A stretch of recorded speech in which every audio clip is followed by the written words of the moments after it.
Welcome to Inside Economics. I'm Mark Sandy, the chief economist of Moody's Analytics, and I'm joined by my two trusty co-hosts, Chris DeRides and Marisa DiNatale. Hi, guys. Hey, Mark. Mark. And we got Matt Colyar. Matt, good to see you. You too, Mark, Chris, Marissa. And Matt. Matt's always here because this is inflation week. We got the consumer price index, the producer price index. All of that adds up to telling us what the consumer expenditure deflator. We'll get into that, but when it's inflation week, we've got Matt. Matt's all thing inflation, so talk about that. Might play the game here a little bit, but I guess before we dive in, though, we have to acknowledge the Eagles' victory in the Super Bowl. No, Absolutely. yeah. Appropriate. So you're going to go to the parade tomorrow? What about you, The Matt? parade? You going to the parade?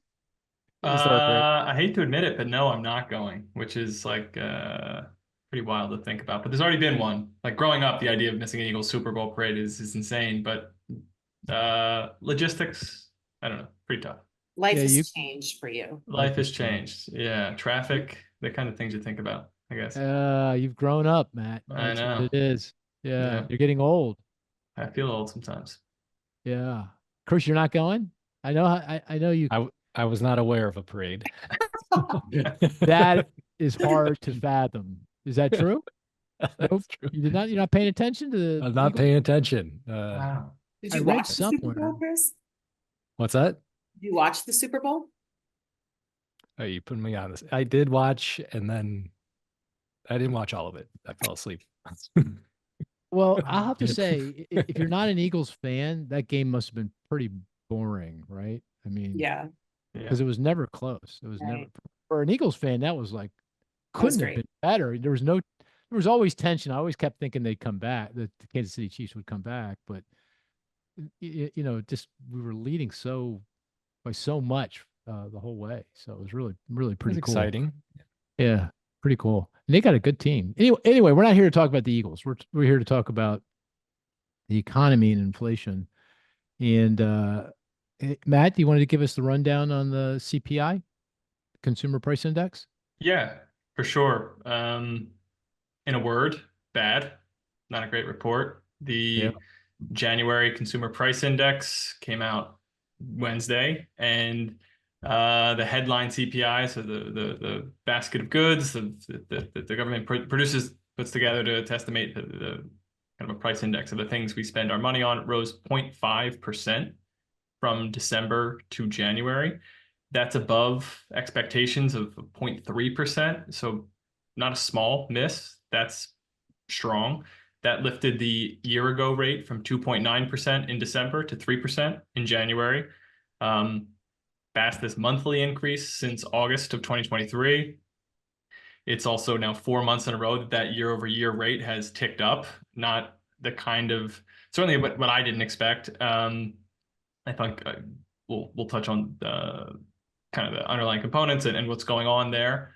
Right off the bat, there's some discussion about seasonal adjustment factors. Can get technical there, whether some measurement issues were driving this inflated increase in January. I think there's a story there, probably less so for this figure than core CPI, which we'll get to. But yeah, all in all, bad report. We can put some optimistic spin on it, but it's not what anybody wanted to see. So what you're saying is that usually when you see a report, an economic report that's kind of out of bounds compared to expectations, and expectations are based on some pretty hard work. I know you dig deep into the bowels of all kinds of economic statistics to get a sense of what is going to happen with the CPI. You break it down by component. You used car prices, new car prices, medical care inflation. I mean, you're really digging deep, and for us to miss, and for everyone else to miss by this much it happens. There's times when that happens, but it's unusual.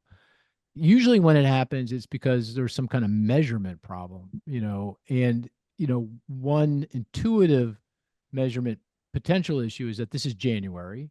In January, businesses raise prices typically for the year, many of them, and of course, the BLS, the Bureau of Labor Statistics, knows this and tries to adjust for it. It's called seasonal adjustment. But in the wake of the pandemic, because that scrambled the economy, throughout the year, those seasonal adjustments are much more difficult to do. And it could be that this go around, they just got the seasonal adjustment right. So January is bad, as you say, but it's bad because of measurement issues. And if it's because of measurement issues, particularly seasonal adjustment, that's not that doesn't suggest anything about the future. If anything, it means we'll get a report down the road here or two where it surprises on the good side of things because it all balances out. But you're saying I think you're saying is no. Maybe if you stretch it, you can see a little bit of what they call residual seasonality, but it's a stretch. Yeah, I would soften it a little bit. I think there's Okay. something there, but it Something didn't make an okay report a bad report, or a good report a bad report. It's a bad report, and that residual seasonality is on the margins and wouldn't really change anybody's perspective if it were not the case. So it was on the face of it, it's bad with making this adjustment for the measurement issues, the residual seasonality that we're calling it. Is it still bad, or is it okay, or how would you characterize it? I would still characterize it bad just based off of the kind of Okay. array of underlying components being Different shades of bad. It's just not the dark Yeah. shade. It's a light brown shade of bad. That works. Yeah. Okay. That works for you, Chris? That description? I don't know. I'd like to, well, now my interest is peaked. So where do we miss? What did the market miss? What were the components that We're came all in stronger than expected? All Used of it? vehicles. I think used vehicles is interesting for a lot of different reasons. But if you want to make the residual seasonality case, that behavior has changed in the wake of the pandemic, whether that's permanent or whether that's just a near-term behavioral shift, that seasonal factors of previous years aren't catching. I think we can see some of that in the automotive market. I think that's the strongest case. So used vehicle prices jumped 2%. I have that right. Maybe it's 2.2% they jumped in January, and that's strong. And there's a lot of there's some kind of maybe some strong demand getting ahead of tariffs before vehicle prices start to rise. That's again an idiosyncratic effect now that is happening this January that seasonal factors wouldn't capture from last January or January before that. So there is some behavior. There's an argument there. But What that's about a big hurricanes or wildfires or? The BLS say that what was going on in California wasn't a dramatic or it didn't have any kind of meaningful impact. I don't know how much confidence I can say that with. I think there's a good argument that cars are destroyed. People have to go buy cars. That's a run up in demand, same kind of upward price pressures. Probably is some of that going on, but I haven't seen anything that's particularly conclusive or points to that as why the vehicle market was rising. Talking to our resident guru in the automotive market, Mike Brisson, he's persuaded me that it's more of the getting ahead of tariffs. Dealers know that. Dealers have some interesting things that they're doing, and big drop in incentives this month, which is what dealers do when they are able to do when they feel that demand is strong. So what you're saying is people are out buying cars in anticipation of tariffs. They want to get a car before the tariffs, and the dealers know this, therefore they're pushing up the price. And they don't have to offer as much incentives, and just that's pushing up the price. Right. So yeah, That's fascinating. That's fascinating. Wouldn't that be more on the new vehicle market than the used vehicle? If people are trying to get ahead of tariffs, they'd be buying that would apply to new cars, unless it's a downstream effect where inventory for new cars is being. Now that argument, which was like a very intuitive first step that I'm thinking is, well, according to Mike, is what's happening is there's kind of a compositional shift, which is these higher model new cars aren't actually what's being sold. Dealers are holding on to them. They're more profitable. And instead it's the lower, like, I'm going to really struggle to come up with a car example from, a premium model to the lesser model. There's a lot of incentive for the car dealerships that know, or the car dealerships know these tariffs are coming, prices are increased. They have inventory of those things before tariffs are applied and prices have to rise. They hold on to them, they sell them later. ostensibly with the tariff increase, they can apply that and kind of increase margins even more. But right now it's been a shift to selling kind of lower models, cheaper models. So newer vehicle prices, if you look at what's actually being sold, that compositional shift is keeping new vehicle prices relatively flat in the way that the BLS measures them. That's slightly conjecture from Mike. Maybe I'm I'm butchering laughing it. because this is mind numbing. This is mind numbing. Yeah. To be fair, but you know what? Just goes to a broader point. Tariffs, the effects of tariffs are so multifaceted and cross currents and all kinds of things to consider. I mean, just think about what you're saying here, all the different effects this is having on the marketplace already. Amazing. yeah.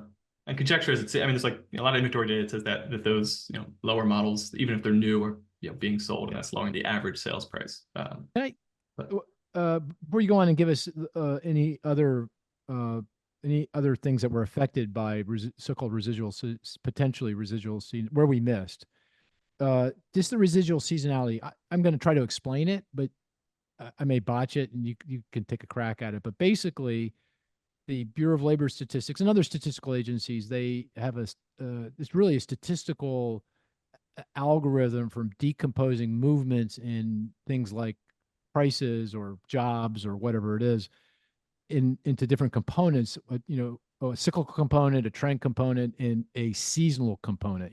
This happens every year and we account for it. So they seasonally adjust based on that kind of algorithm and calculate a seasonally adjusted series. So stripping out effectively the seasonality and leaving the trend in the cycle in the data. And you do that because you want to get to the underlying trend to get a sense of what's actually happening that's not seasonal. But to calculate residual seasonality, you run that algorithm again on the seasonally adjusted data, and you see if it teases out more of a seasonal factor. They can see there's still seasonality in the data after the BLS is seasonally adjusted. That's so-called residual seasonality. Did I get that roughly right? Yeah, that's how I would describe it for sure. Okay. Were you impressed by that, Marisa? No? Very. Okay. Yeah. Yes. Thank you. I appreciate it. Okay, so what else did we get surprised on? Used vehicle prices, what else? Food was a bit stronger. So what was? Food at home, grocery Oh. store prices. So look, 0.5% increase in January. That's not just eggs? It's not just eggs, though. Eggs rose 15.2%, which I think is probably too obvious for somebody for the numbers game. But yeah, for the month from December to January, 15.2%. Chris threw his hands up. So that's 53%, 53% year over year. A lot of media coverage there. Outbreak of avian flu. Likely everybody's come in contact with that. Not the flu, but that story. Driving egg. We have egg rationing lines now out here. I saw at some Costco's where you have to actually get in a line early to get eggs. And how much do you pay? You pay like, I don't know, $8 for a dozen eggs or something in California. Did I read that right? Some outrageous number. Like nationwide, I think it's $4 something for a dozen eggs. I don't know. I buy like expensive eggs as it is that are normally $8. So I don't even know what they are now. There's all kinds of expensive eggs. I mean, you buy the Primo. I buy these like organic, and the crypto boys are buying your, the chickens get a spa treatment before they're slaughtered kind of eggs, and they're really expensive. I got it. Okay. All right. So what else in food was a surprise other than eggs? It was just across the board. Yeah, they looked because there's some fruit, citrus stuff going on, whether it's weather related. There was an invasive bacteria that messed orange citrus crops in Florida later last year. Inflation's hot there, but nothing that you can singularly point to and say, okay, it's eggs and this that are driving food prices up.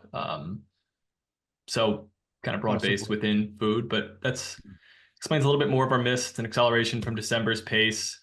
Year over year, still relatively mild for grocery prices, 1.9%, but that's ticking up. And so how sticky that was close to flat not long ago, 6 to 12 months ago. It was basically flat. So it's re-accelerating. Okay. Any other product that surprised you on the upside in terms of the price increase? Energy slightly, we thought a little, it was 1.1% weaker increase than December, but a little bit stronger than we expected. So that's not a terrible miss, but anything surprise you on the positive side? It came in weaker than anticipated. healthcare. So Healthcare. I think there's more and more evidence, and maybe this time last year, mid 2024, it was okay. Healthcare, it's slower moving, it's digesting these input cost increases like nurses, negotiating salaries in a tight labor market. All those things were going to take time. So it was a matter of how high is that year-over-year growth rate in healthcare inflation going to go. And I think we can be confident that it's rolled over, and it was 3.5, 3.6 at its highest. So medical care services was flat in the month. For January, it's at 2.7% year over year, and that's 2 or 3 months now, that year over year rate declining. It's a big input in the CPI, even bigger in the PCE, and inflationary pressures there look at least under control in a way sooner than I would have anticipated. And maybe this gets to the producer price index, the PPI. And this is we're recording this a day early. I don't know why. Why did we do it a day early? Because I'm traveling tomorrow. Oh, it's you. Accommodate me. The Eagles parade from California. Oh, Eagles Yeah, I'm parade. flying to the Eagles parade. I see. Okay. Got it. But was it this morning PPI came out? Yes. That's right. Thursday morning PPI. And that's like wholesale prices. And that showed some pretty, you showed them to me in an email, some pretty substantive declines in various types of healthcare, physicians, dental offices, hospitals. It looked like, if I got it right, pretty much across the board, some actual declines in price. Yeah, across the board for whole PPI, producer price, healthcare related indexes that we look at, all of them were down. And if you saw the top line PPI number that came out this morning, and it was also strong, it was 0.4%, and that follows, and that's December's number was revised upward significantly, to certainly surprising. So it was just initially looking at it, first reaction was that this was another bad data point when it comes to inflation. But bond markets, you see, investors didn't have that reaction, and instead felt pretty good. You saw 10-year Treasury drop. The 10-year Treasury yield dropped 10 basis points, and that's about what it rose the day before. And why? Long-winded way of getting there. For that exact reason, those healthcare components are what bleed into the PCE deflator, the Fed's preferred inflation metric. They were all soft. So what that portends is, yes, the CPI was strong in January, but the inflation measure that the Fed cares the most about actually won't be so hot. And this is more of a measurement difference between the two, and there's actually some good to be for the Fed to look at when it comes to inflation. So we have the CPI, the consumer price index, bad. Good. Bad. Yeah. The PPI, producer price index, comes out today. Not so bad, maybe good. And the two of those things together go to make the consumer expenditure deflator, which we're going to get, I guess, in a week or so, which is the key inflation measure for the Fed. That's the inflation measure they target. It's got these cross currents from the CPI strong and bad, and the PPI weak and good. So what is the PCE going to show? 0.3% is the forecast, and that's for both headline and core PC. So still pretty strong. Still pretty strong. Strong, but you'll see, just based off of the base effects, that year over year rate is what draws a lot of eyes. That's going to fall for both if those forecasts are right, and they usually are much more accurate because we have so much input data at the time that the PCE deflator is released. That's a decline from 2.6 to 2.4% in the headline PCE deflator, and from 2.8% to 2.6% in the core PCE deflator, which that's what markets digest immediately. That's the kind of good news that we were expecting as these base effects that I drone on a lot about start to come into effect in 2025. Okay, so on a year-over-year basis, consumer expenditure deflator, the top line is going to be 0.3 on the month, and you said 2.4% year over year. Mm-hmm. And on the core, excluding food and energy, that's 0.3 on the month and 2.6. That's right. Okay? And of course, the target is 2. So, we're still, within, as I've been saying when I've said in the past, within spitting distance, but not quite there. Would that be fair characterization? Yeah, Okay. that's right. Okay. Okay. I want to now think about the forecast, but before I do, let me just turn to you, Marissa, first, and then Chris. Anything you want to add on the inflation front, on the inflation statistics? We're going to talk about inflation expectations and, the things, but in terms of these CPI, PPI, and the consumer expenditure deflator, anything you want to add or,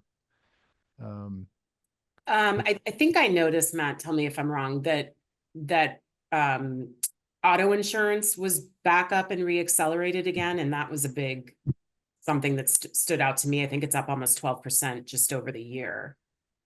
Some of the personal services and goods seem to be either deflating or not really inflating. I remember when we did, I don't know when we did that webinar, Mark and Chris, like 6 or 9 months ago about inflation, and we looked at all these different components within services, and personal services were a big part of service sector inflation back then, and that looks like it's coming in a bit more. I see a lot of negatives there, just over the month changes, and even the year over year changes, and some of those things are down. Things like recreation services, subscriptions, pet care, those kinds of things look like they're coming in relative to where they were. any comment on that, Matt? Just- To All right. your first point, the insurance, I should have mentioned in my convoluted vehicle description, there was a 2% increase in motor vehicle insurance in the month. And it's like, again, it's been a hot button topic previously. Okay, vehicle prices have largely stopped increasing after 2022. Why are insurance premiums still going? I think the argument there is noise. I think insurance premiums, that inflation has rolled over. You get a big jump in January. Okay, it's come after a few months of slower growth, and I think that's probably the trend.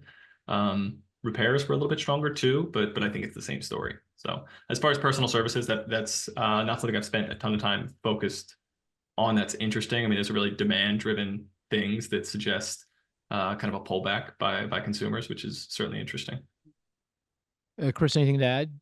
I just would, I guess, point out that the housing cost growth is stabilized. We did get a little bit of a pickup in hotels, right? So is that a one-time,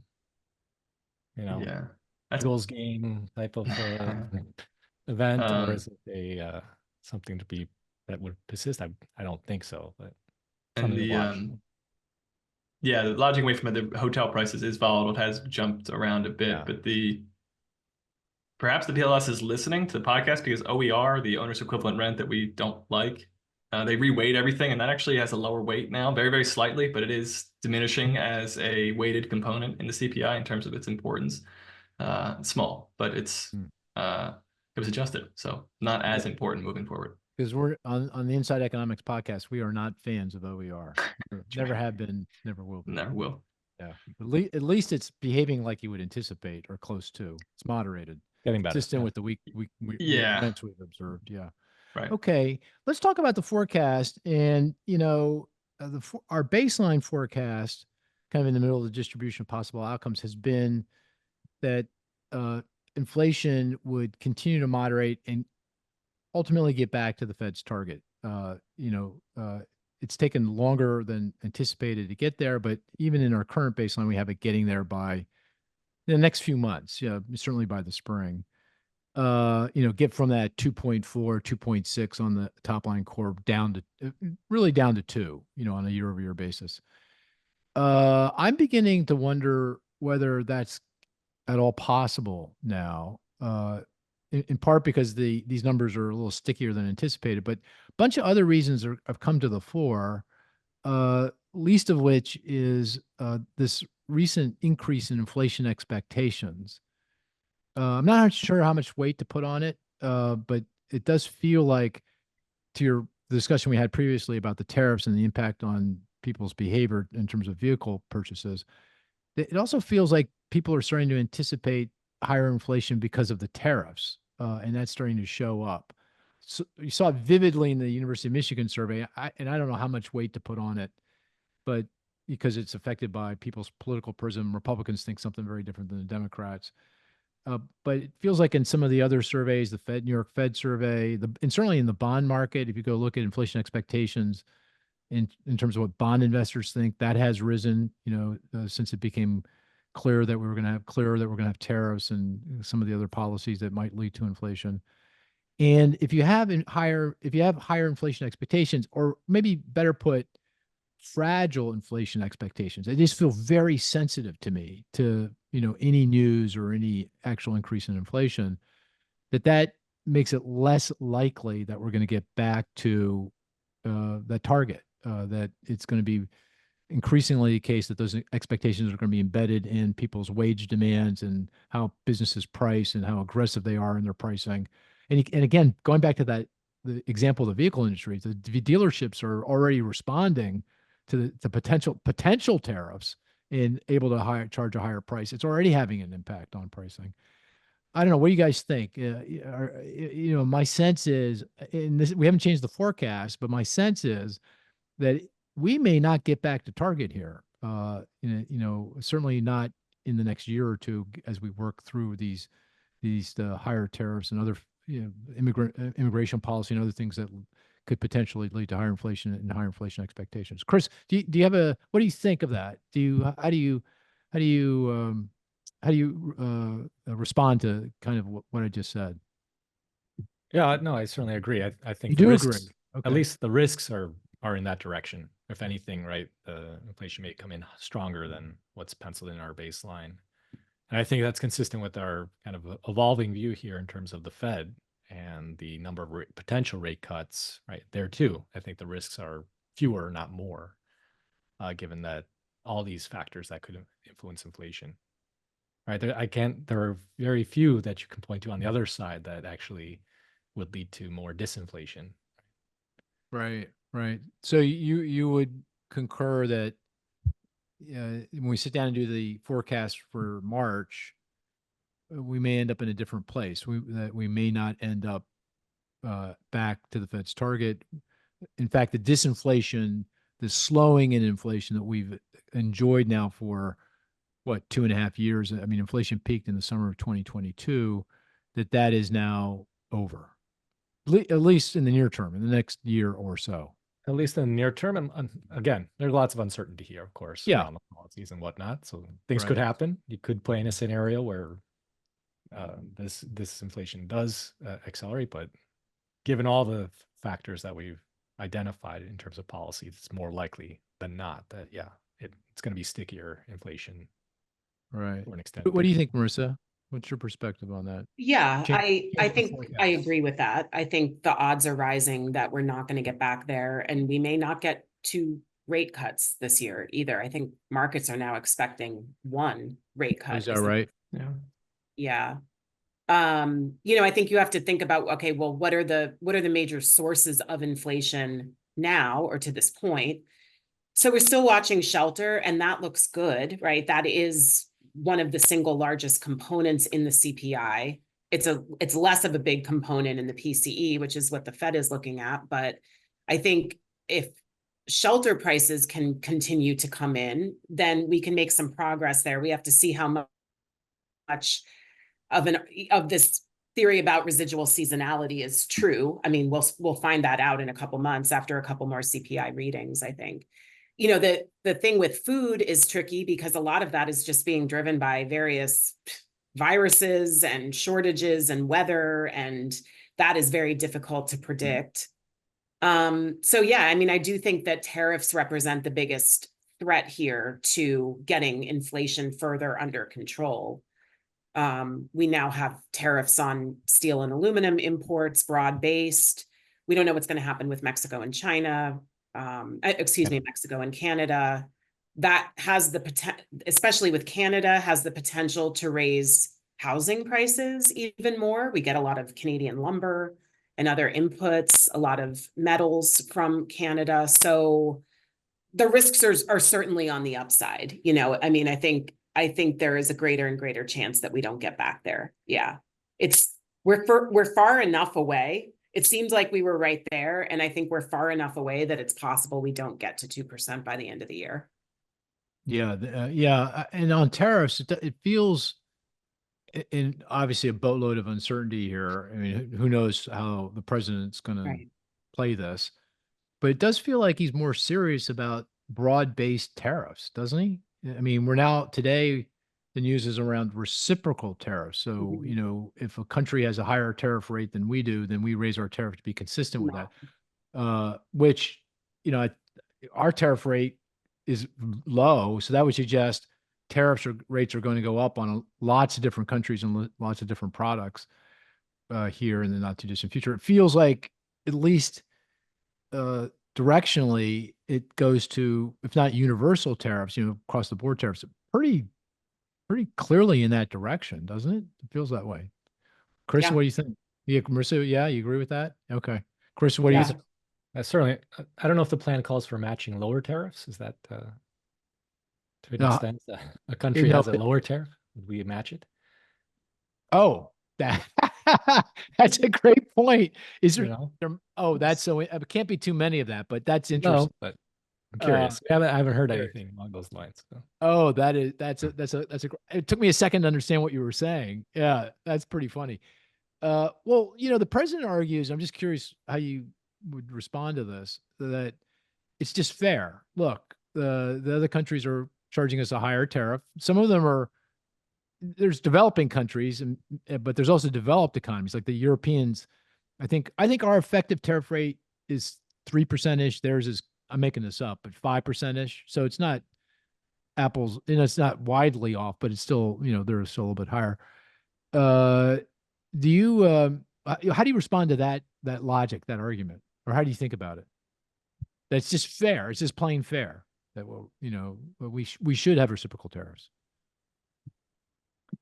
Yeah, I mean, on the surface, it sounds somewhat logical, Intuitive. but there are, you know, it goes to the comparative advantage of the different countries, right? We may not be exporting or importing the same good, right? We're competing in different markets, right? So, yeah, maybe I think this is right. We import more from Europe in terms of goods, but we actually export more in terms of services, right? So, what does it mean to tariff the products or the services equally? Does that, I don't see how that you know, is optimal, or it certainly is enhancing the trade, if you will. So Right.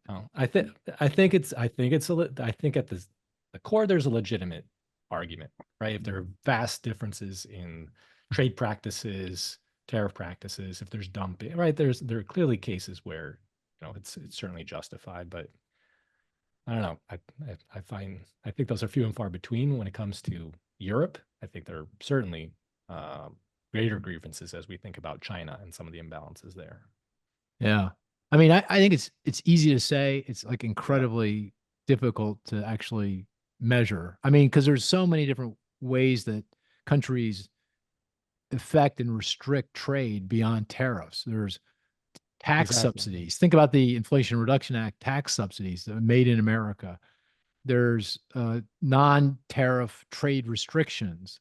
There's movements in the currency. I mean, there's a gazillion different elements to the calculation of, is the tariff fair or not fair? I mean, that's why we had the World Trade Organization to adjudicate those things, because that's a difficult question. And to just to say, oh, they're 3% or 1%. By the way, as you point out, these may not be the same products at all, because in all likelihood they're not. There's all kinds of differences between the two. To say that, I mean, it's just easy to say, intuitive to many people, but I'd say a complete mess to try to implement. Complete mess. Anyway, Matt, I want to give you a shot at the question about whether we're going to get back to target here on inflation anytime in the near future. What do you think?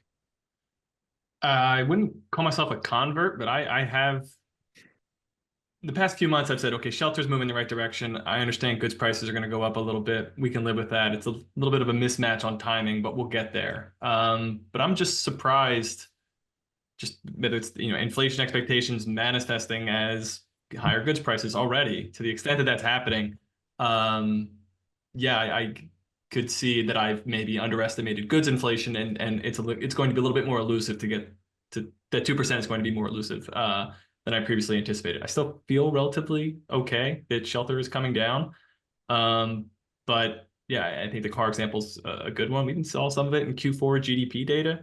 The behavioral changes are maybe underway since the election, and Yeah, those are inflationary as a lot of the policy proposals that the campaign put out were determined to be. Right. Yeah. Just to restate a point, because I'm not sure I said it explicitly clearly enough. You've got this view that tariffs are a one-off increase in prices, just a one-off pop to inflation. You, the tariff goes into place, it gets into the retail, the retailer jacks up the price of the product to compensate for the tariff, the consumer pays it, and that's the end of the story. That may be the case back in 2018, 19, and it wasn't, because I think there was some pass through, but more so back then because inflation expectations were very, very different than they are today. If you go back then, no one even what is inflation exactly? No one even knew what that meant because inflation had been so low for so long, well below the Federal Reserve's target. It was suboptimal. The Fed had been fighting since the financial crisis to get inflation back up. Inflation expectations were dead as a doornail. They're not, people didn't react. This go around, it just feels like people's, they're uber sensitive to inflation. Any sign the price is going up for anything, their inflation expectations are jumping, and they're going to ask for higher wages, and businesses are going to jack up prices because their expectations are rising that they're going to have to pay more for everything. So if you're in that kind of a world with more sensitive and higher inflation expectations, you get more pass through. And here's the other thing. If you have tariffs that are very narrow, like the tariffs that President Trump imposed in his first term on China, that's one thing. But if you impose it across lots of different countries and products, that's a totally, different thing in terms of, what it means for retaliation, what it means for business and investment decisions and hiring decisions. It's a whole different ballgame, I think, in terms of inflation. So this argument that, this is one off, maybe, but I'm increasingly of the mind that, that's not going to be the case here. This could potentially set off, a chain of reactions that means that inflation is going to be, higher and more sustained as a result of the tariffs. Does that resonate with Marisa? Does that resonate with that argument? Resonate with you? Yeah, I think it's totally different from his first term. I think we're in a different environment, and the tariffs seem to be way more broad-based than they were back then when they were very specific. Yeah, I Okay. agree. Okay. Are you going to change the forecast? Are you thinking about changing the outlook for the Fed? What the Fed's going to do? We have 2 cuts toward the end of the year. Are you sticking with that? Well, I'm very close to concluding that we need to raise our inflation forecast here. Because even we have assumed some significant increase in tariffs in 2025, but I'm beginning to think that this may end up being more of a problem in terms of inflation. Not percentage points difference, but tens of basis point different. But I'm not. There's also going to be growth effects. This is going to hurt the economy. And that's going to show up by the end of the year, I think, in manufacturing, in agriculture, transportation, distribution, retailing. It's going to show up. And so you're going to get towards the end of the year, and the Fed's going to say, oh, this doesn't feel very good. But I think the growth effects, and I haven't made up my mind. I'm just talking, thinking out loud, that the growth effects by the end of the year will still outweigh the inflation effects. Even though inflation is higher, the growth effects will still be more pronounced than and win the day, and the Fed still begins to cut interest rates. And I still am of the mind that the so-called equilibrium rate, we talked about this a couple of podcasts ago, the kind of the R star, the rate, the federal funds rate, the rate the Fed controls, that's neither supporting or restraining economic growth, is elevated, but it is coming in and will be meaningfully lower by the end of the year. So giving the Fed more room to ease. So I'm much more confident in inflation is going to be higher than what we have in the baseline, but I'm not nearly as confident with regard to a shift in Fed policy, at this point. Mm-hmm. And that gets to another set of concerns around inflation, and that is the economy's potential growth rate, which goes to the equilibrium rate, is is slowing. It's going to slow, right? I mean, we've had this very kind of exceptional period over the last couple, 3 years where the economy's potential growth, that rate of growth, which is consistent with stable unemployment and inflation, has accelerated. And that goes to labor force growth. That goes to all the immigration that has come into the country, immigrants that come into the country. You know, that has put a lot of pressure on communities across the board. But one of the benefits of that is it's increased labor supply and employment. Those immigrants that came, many of them, most of them applied for work authorization. They got it within 9, 12 months and they went to work. And that took a lot of pressure off labor markets. And of course, you had a surge, surge might be too strong a word, but a strong period of productivity growth for lots of different reasons we've discussed. So when you're in that environment of strong potential growth, that really eases the pressure on inflation, and that's been really critical to the disinflation that we've enjoyed. So if you buy into that story, then you think, oh no, the economy's potential growth rate is going to slow here. It already is. You know, we can see it in the immigration statistics. There's a lot fewer immigrants coming across the border, and there will be a lot fewer than that in the not too distant future, given immigration policy. And that's going to hurt labor supply and potential growth. And then productivity growth is also slowing because some of the reasons behind the pickup over last year or two are proving to be temporary. And so the economy's potential growth rate is coming back in, and that, you know, creates an environment where you can't grow as much without generating inflationary pressures when you're in a full employment economy. I just said a boatload right there. But Chris, what do you think? What do you think of that worry? The framework makes sense. Now, will AI pay off here and we'll get some productivity gains? Not in the next 6 months, I don't think.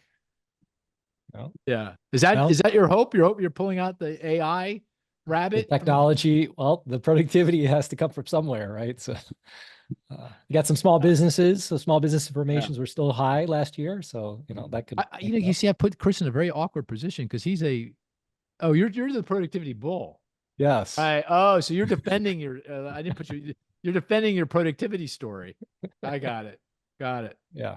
But is it enough, even if that maintains, even if the productivity growth accelerates a bit, is that enough to offset the labor force drag that you're talking about, right? That's a legitimate question. And you can be a productivity bull longer run, but in the near term. Yeah, exactly. And I am, right? So yeah. I mean, near term, it is slowing. We've seen it in the last few quarters. Yes. And, you know, we have been arguing one reason for the pickup in productivity growth back a year, 2 or 3 ago was all the folks that quit and took on other jobs that were better suited to their skills. And that's a one-time pop that goes away. And it feels like we're on the other side of that pop right now. Right. So you could have a lull in productivity growth, even though you could be, like I am, a productivity bull longer run, AI. Yes. Whatever. Yeah, that's right. Yeah. Okay. All right. But you see, you get my point here, though, right? I mean, broadly speaking, we got really lucky in this period of high inflation because of this surge in the supply side of the economy. The supply side of the economy, which got crushed by the pandemic and the Russian war, revived and then some because of the surge in immigration and the factors that drove that surge in productivity growth. And that came at an incredibly fortuitous time when the economy was definitely overheating, inflation was an issue, and the Fed was jacking up interest rates. But because of the improvement in the supply side of the economy and the improvement in potential growth, they didn't have to raise interest rates as much as they might otherwise would have. And maybe that was one of the reasons why we didn't suffer an economic downturn when everything said that we should have. We actually got lucky in some respects. But now we're on the other side of that luck. We are definitely, and some of it's by design. You know, that goes to immigration policy. Some of it's just it's just, you know, part of the dynamics that are play out with regard to productivity growth. But, you know, if you go from this world of the supply side helping you out to an environment where it's not, that's another reason to think, oh my gosh, inflation could be more of an issue here than I'm thinking. Yeah. Matt, what do you think of that argument? I think it's a sound argument. We'll see. I mean, I don't know what your time frame is. I know what the current baseline looks like, but are you adjusting when you think is it nearer term that you expect inflation to start picking up, and is that inflection point in Q1 instead of Q3? Yeah, I don't know. I got to think about that. I mean, the thing that really I found fascinating was your vehicle story, the dealerships. That is a fascinating story. I got to talk to Brisson about that. I got to make sure. Yeah, he'll articulate it better than I did. Well, and I never disagree with Brisson. Brisson is always right. Sure. I mean, he's just the guy's a god when it comes to vehicles. Somehow, some way. But I'm gonna talk to him. Marisa, what do you think about that concern? Uh, Buy into it? I mean, I think most of what you laid out is mathematical. We know that immigration is going to, it already has slowed significantly, right, from where it was back in 21, 22. And I was looking at our forecast yesterday. I mean, we have net international immigration lower than it was during President Trump's first term. I mean, we're talking very low levels of immigration. That is a huge shift to go from 3 million people coming into the country a couple of years ago to less than 500,000, over the course of the next couple of years. So just mathematically speaking, we're going to have a labor force that is depleted on that front. We're not going to have the supply. And then, yeah, I mean, I don't know what's going to happen with AI. I can't be as bullish as Chris. He has to defend his position here. I mean, I think it's probably too soon right now to be seeing massive benefits from that. I think it'll be interesting to see too what happens we're going to have a lot of unemployed federal government workers potentially hitting the job market here. And it'll be interesting to see what the composition, what happens with those people. Will people truly retire, or are people going to be entering into the private sector? What does that mean for productivity? What does it mean for the unemployment rate? I'm not quite sure yet. I don't think we know the full extent of the numbers that we're talking about here. Yeah, but they could be significant, and that might be much too. Yeah, a lot of cross currents. Okay, well, stay tuned. We've got a few more weeks before we have to put pen to paper and produce our March forecast. So we got to think about this more deeply. But I'm coming to the mind that inflation is going to be higher for longer than originally thought for all these because of all these dynamics. Let's play the game, and we're going to end with the game. We each put forward a stat. The rest of the group tries to figure that out through questions, deductive reasoning, clues. The best stat is one that's not so easy. We get it immediately. One that's not so hard. We never get it. And if it's apropos to the topic at hand, inflation, anything inflation related, all the better. It doesn't have to be, though. Marisa, you're up. It's as tradition. Okay. My number is 100. 100. 100. Woo. That's a nice round number, 100. Yeah. Is it related to inflation? Not directly. Is it commodity price? No. It's directly. Is it an index? Is it the It is an base? index value. It is an index value. Okay. Oh. Base period for an index? Yes. Yes, that's right. Some index is at 100. Yes. NFIB. Yeah, it's Oh, in the NFIB. Oh, It's yeah. in there. Do you know But which that was one 102, right? Or the headline. The No? plans to raise prices, price related, I assume.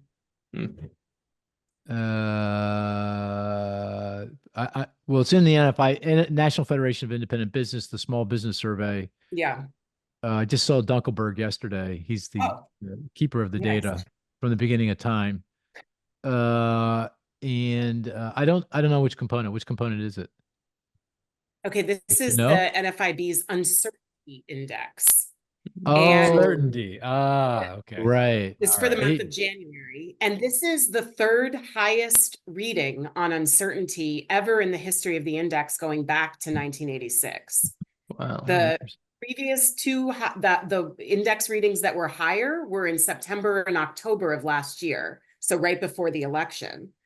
And the uncertainty jumped from 86 in December to 100 Oh, wow. in January. Huh.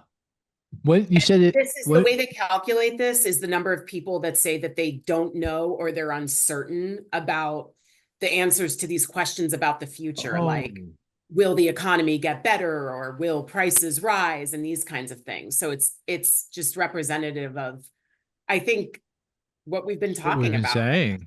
how Interesting. up in the air everything is. And these are small businesses that are trying to plan their operations, and they're very uncertain about what the economy is going to look like a year from now. Well, and And I've that always, index oh, tends to sorry, go have ahead. more of a, oh, go ahead, sorry. No, go ahead, Chris, go ahead. I'm gonna say that index tends to have more of a Republican slant. Yeah, or I was That's gonna right. say that. So, That's right. so this is even, you know, It's meaningful more meaningful. Yeah. because it's very, you know, all these surveys, people are looking at it through their prism. You see it in the UMIS survey. Yeah.